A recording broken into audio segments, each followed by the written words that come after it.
और इस बीच बड़ी खबर पाकिस्तान से आई कि पाकिस्तान में एक बार फिर भूकंप के झटके महसूस किए गए। दरअसल इस भूकंप का जो केंद्र था वो पश्चिम पाकिस्तान में था और रिक्टर स्केल पर भूकंप की तीव्रता 4.6 मापी गई थी। और राष्ट्रीय भूकंप विज्ञान केंद्र ने इस बारे में जानकारी दी और जानकारी ये दी गई कि 4.6 की तीव्रता वाला भूकंप पाकिस्तान में महसूस किया गया। और भूकंप के झटके जितने तेज थे, इतने झटके थे ये काफ़ी कि लोगों को डरा सके, क्योंकि लोग डर के चलते घरों से बाहर निकल आए थे। 4.6 की तीव्रता का भूकंप ठीक ठाक महसूस होता ही है और लोगों में भय का माहौल भी बन गया।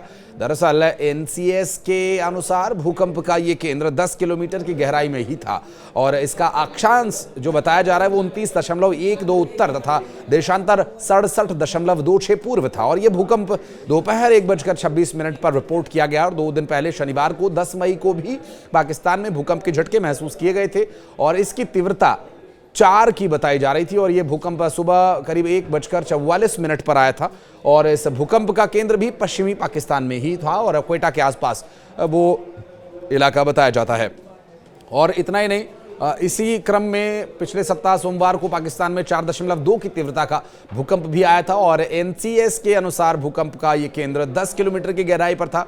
तो ये उसी जगह और उसी समय के दरमियान आने वाला भूकंप है जो रिक्टर स्केल पर लगभग कुछ दशमलव के अंतर से अंक के अंतर से आ रहा है और अक्षांश जो इसका 36.60 उत्तर में और देशांतर 72.89 पूर्व में बताया गया था। और 25 तारीख को भी यानी 25 अप्रैल को भी भूकंप के झटके महसूस किए गए थे। लगभग इतनी ही तीव्रता के आसपास का ये भी भूकंप पाकिस्तान में दर्ज किया गया था। और हालांकि तीनों ही परिस्थितियों में किसी तरह की जनहानि या फिर किसी तरह के नुकसान की कोई खबर नहीं थी। हालांकि एहतियात के तौर पर लोगों ने घर से बाहर निकलकर अपने जान बचाने का प्रयास किया और कुछ सेकंड्स बाद ये भूकंप के झटके शांत हुए और अभी जो ताज़ा अपडेट है उसमें भूकंप की तीव्रता 4.6 मापी गई है पाकिस्तान में।